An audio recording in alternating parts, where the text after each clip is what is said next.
Broadcasting from the business capital of the world, this is the Podcast Business News Network. Well, welcome back to the show. We are so excited to have our Healthcare Professional of the Year joining us, Jessica Smith Bumgarner, joining us here live today from Hickory, North Carolina. How are you?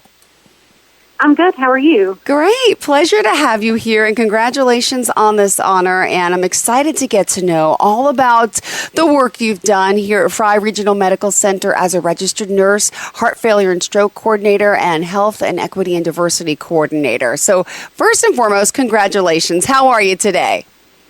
I'm good. Great. Well, we're excited that you're here and really excited to hear your story and your journey. So first and foremost, tell us a little bit about your background, where you're born and raised, and we're going to find out your path and your journey, how you got into the healthcare field as well. So I actually am a North Carolina native. I was born and raised in Lenoir, North Carolina, which is at the foot of the Appalachian Mountains. And I went to elementary, middle, and high school there, and I actually got my bachelor's in nursing at Lenoir University in Hickory, and I ended up at Fry doing my clinicals and my preceptorship in nursing school, and I ended up being hired onto the floor that I did my training, which happens to be the cardiac floor. We call that our telemetry unit. So I feel like cardiology has always been my passion. It was not the easiest thing for me in school, but it certainly was the topic that really had my attention and my focus. So I've been a nurse for 15 years now, and I have been at Fry for 15 years. At this point, I say I'm as old as the furniture. But all of my career has been in cardiovascular nursing. So I've taken care of patients that come in with chest pain that may or may not have had a heart attack, patients that have to have open heart surgery or blockages or to have valves replaced, patients that may come in with atrial fibrillation or atrial flutter, so different arrhythmias that can affect the heart. And my true passion is heart failure. Wow. So for the last 8 years, I have ran our heart failure program here at Fry. And the last 3 years, I have taken on the stroke program and health equity as well. Oh, my goodness. Well, hold on. Where did this all come from? Was it your Aunt Jeanette? Tell me a little bit about your inspiration to get into the healthcare field. How did this all start? So I don't really remember ever having a heart that didn't want to help people. And I'm really close with my family in general, but my mom and her mother, my grandmother, they have been like my best friends, even, at a young age through high school, college. Those were the people that I always confided in, and, they probably know more about my life than they wish they did. But we were very involved at church, and we would visit, at nursing homes. And there were several family members that had health issues. And so I always remember taking care of people and watching my grandmother care for her mother. Watching my grandmother care for my grandpa, who actually had leukemia and passed away from that. And then I sort of followed in those footsteps and took care of my mom and my dad, both when they had diagnosis of cancer in the last, few years. And then my mom's sister, Jeanette, that you asked about, that woman had a heart of gold, and her dream was to always be a flight nurse, and she never had the opportunity to do that. And she spoke about nursing and what is a great career. It would be my whole life. Like, I always remember that. Oh. And she did get to see me graduate from high school and start nursing school. But while I was in nursing school, she actually passed away with a heart attack after open heart surgery. So she never got to see me finish. Oh, my goodness. I know. Oh, but she's watching you from above. I'm sure you're a firm believer in that. I know she is. Have you had plenty of signs from her? I have. And I actually, it's funny, she gave me a picture frame, and it was actually in middle school that she gave me this, and it was a nurse picture frame.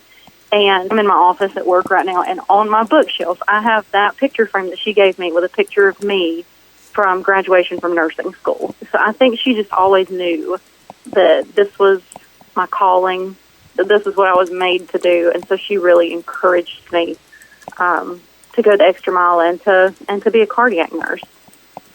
Oh, my goodness. Oh, this is such a fascinating story. I commend you on it, by the way. If you are just tuning in, we got to remind everyone who we're talking to, Jessica Smith Bumgarner, our healthcare professional of the year. And by the way, how can we reach out to you if someone wants to talk to you? Do you have any? Do you have an email address, social media page, phone number?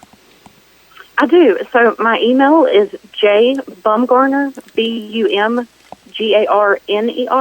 .rn@gmail.com. So if you want more information about me or nursing or hearts or North Carolina, you're welcome to shoot me an email. And on Instagram, I am MS_Jess23. Beautiful. Well, I want to hear more about the work you're doing now. So at Fry Regional Medical Center, I also have that website. Can I share that's where you're working, correct? Sure. Perfect. Mm-hmm. It's FRYEMEDCTR.com. Tell us a little bit about the medical center that's helping people live their healthiest life.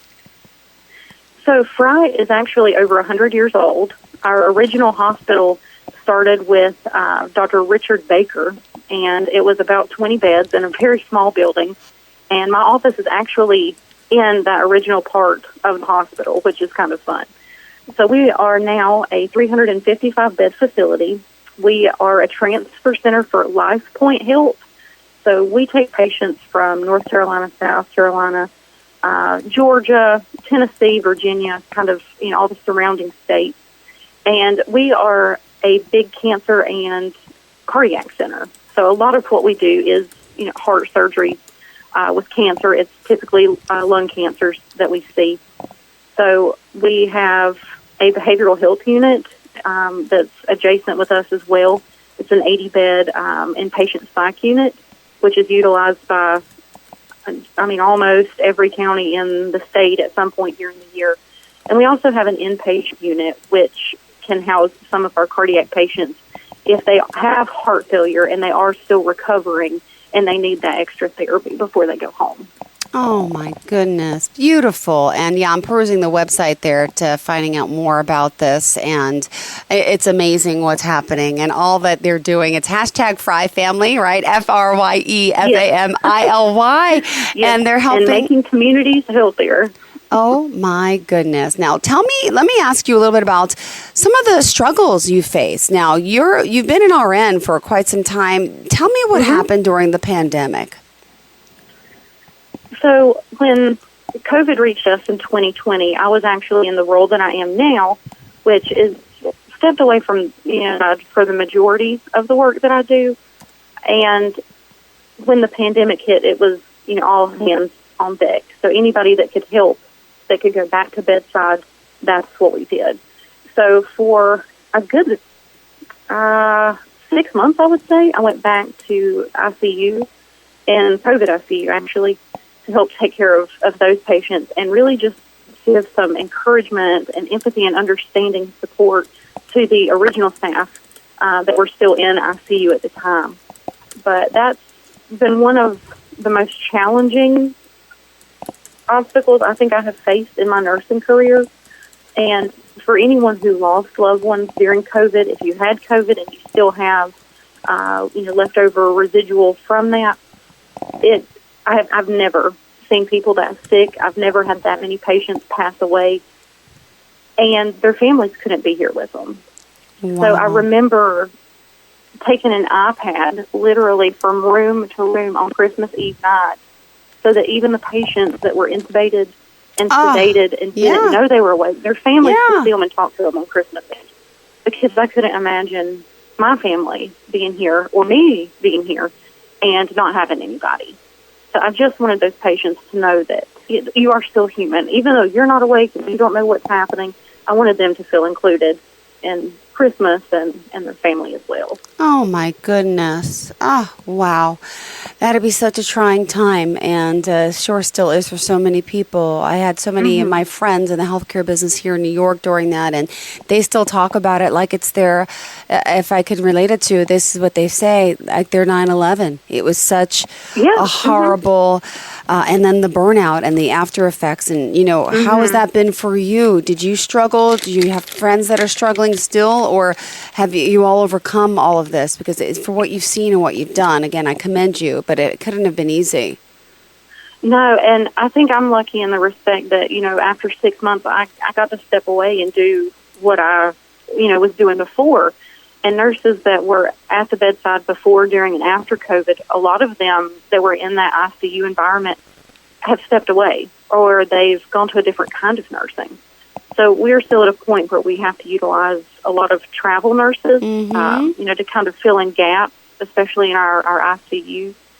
And I know what I saw just for that 6-month period, and not every single day, it left an impact on me. I remember going home, my face would have, marks on it from wearing the masks. I would be crying. I mean, there were days that we, may have 10 patients that passed away on the same shift.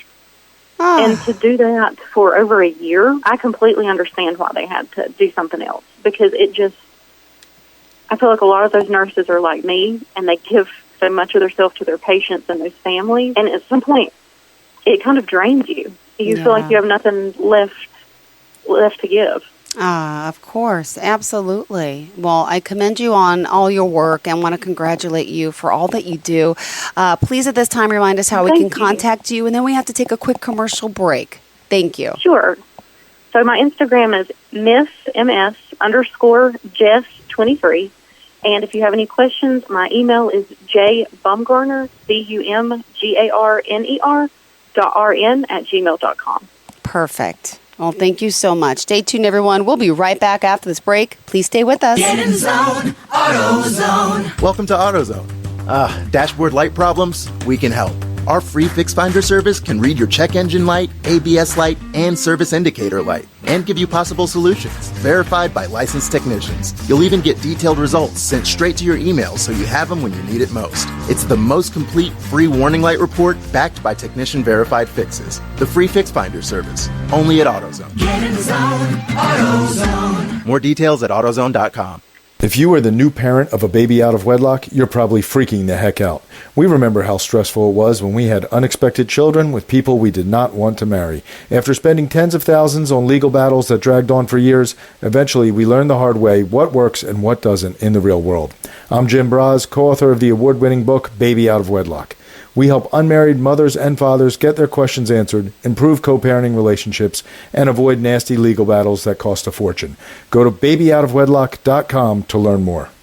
If you have unfiled taxes or are in debt to the IRS, this is important news. The IRS just rolled out a new program to help struggling taxpayers more easily resolve their tax problems. It's called the Taxpayer Relief Initiative, and it opens up powerful new options for people looking to get back on the right track with the IRS. And no one knows this program like the professionals at Optima Tax Relief, America's most trusted tax resolution company. They've resolved over $1 billion in tax debt for their clients and have the expertise and experience to help you. One easy call to Optima can start the process, helping to put an end to your worries of wage garnishment, asset seizure, and other aggressive IRS actions. Make today the beginning of your fresh start with the IRS. Call the experts at Optima Tax Relief now for your free confidential consultation. Call 800-386-9945. 800-386-9945. 800-386-9945. Optima Tax Relief.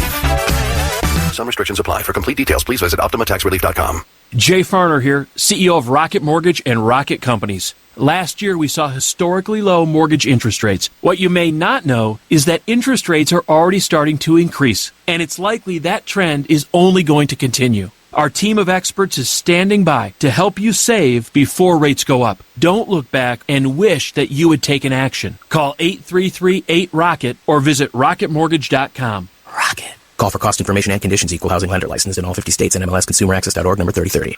Are you looking for even more of the podcasts and hosts that you love? The Podcast Business News Network is proud to announce that you now have even more ways to listen live. Check out the mytuner-radio, online radio box, and simpleradio apps on iOS and Android, or find us online. Search for Business News Network on mytuner-radio.com, or search Podcast Business News Network on streama.com and onlineradiobox.com/US. Take your podcast on the go and don't miss a minute of the action.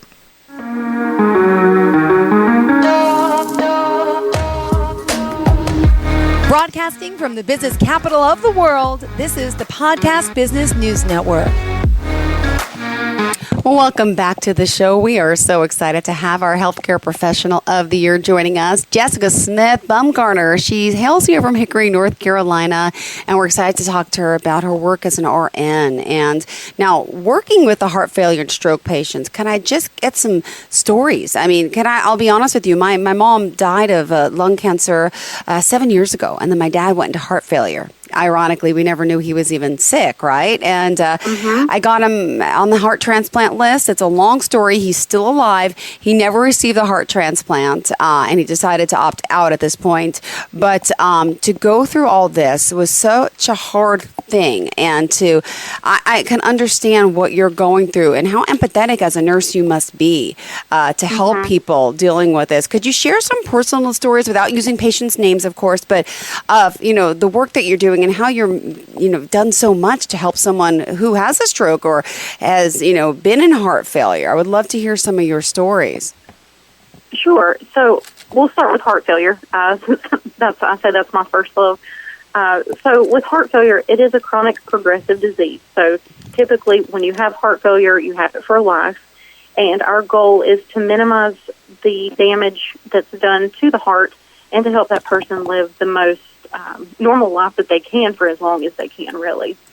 So heart failure patients tend to be readmitted to the hospital more than almost any other medical diagnosis.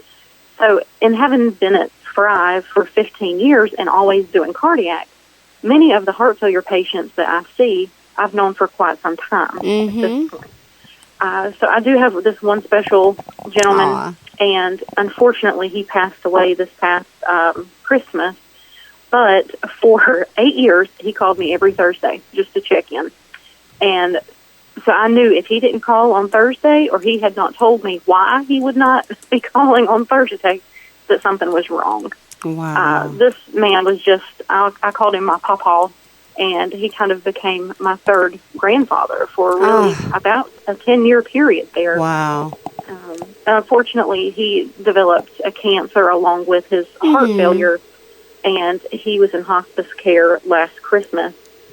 And we actually went out to his home on Christmas Day. He didn't have any family and not a lot of people around that could, visit him.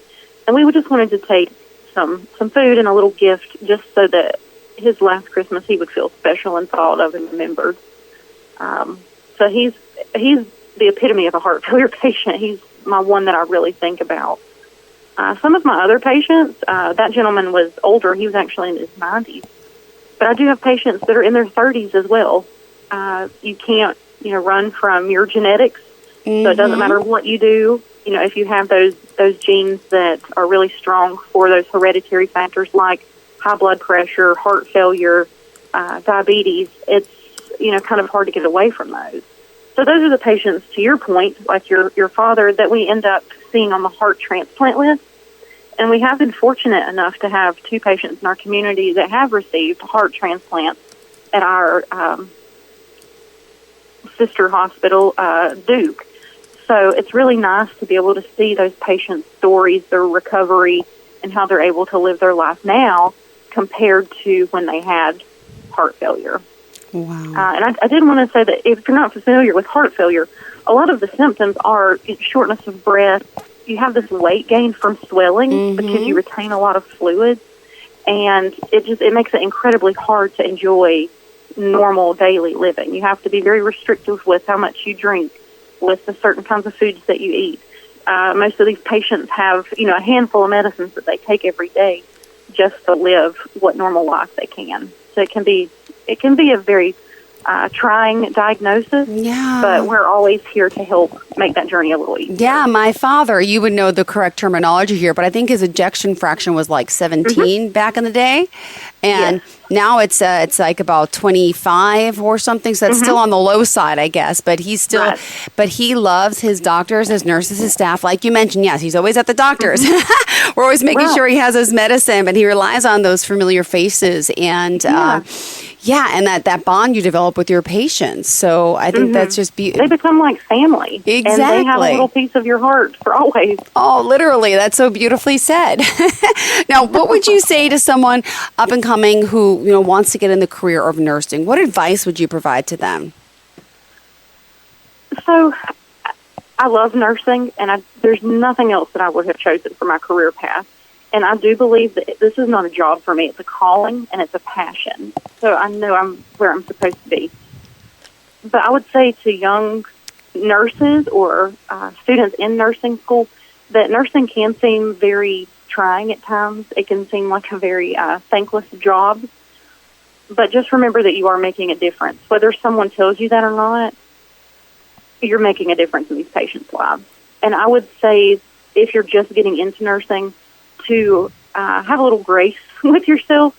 I tell folks, nursing school teaches you how not to kill somebody, and then the experience that you gain probably in that first year is invaluable as far as knowing what to do in certain situations. So just be patient with yourself. Know that you're not going to have all of the answers immediately.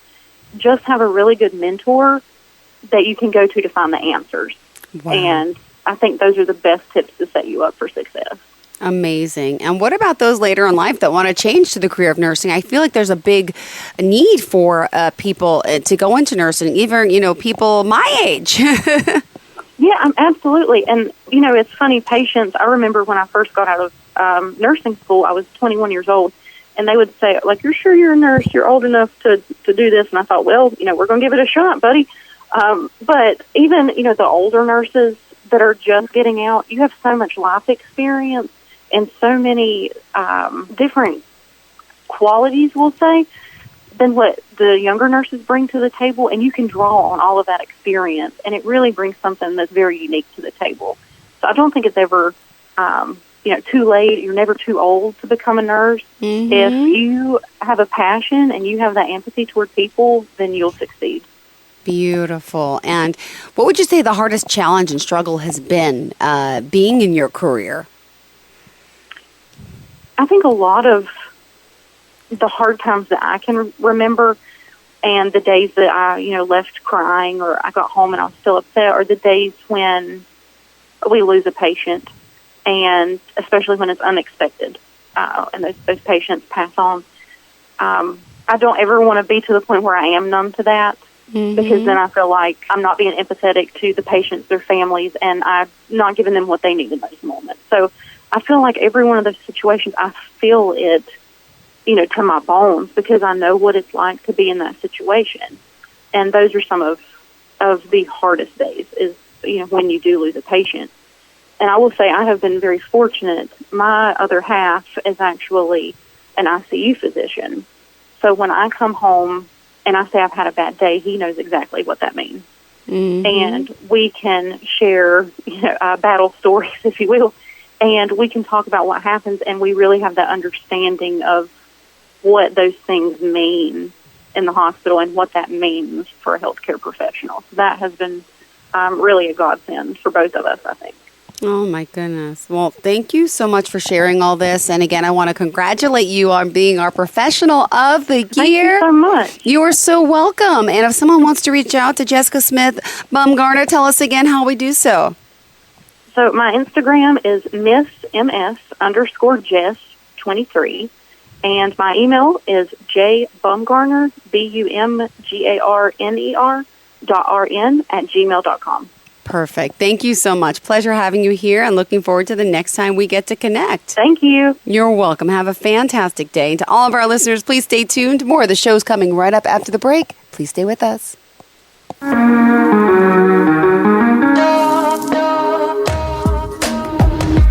Broadcasting from the business capital of the world, this is the Podcast Business News Network.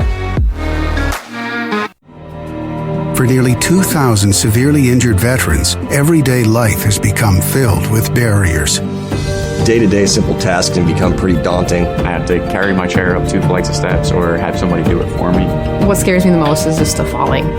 When I'm struggling with my house, I think, to have that one great barrier just knocked down, it's crucial. Home for Our Troops is a wonderful nonprofit that builds a mortgage-free, fully adaptive, handicap-accessible house. And there's no catch. It'll be our very first home that we've ever owned. This is a game changer. This is where your life begins again. We need you to join us in completing this important mission. Please visit hfotusa.org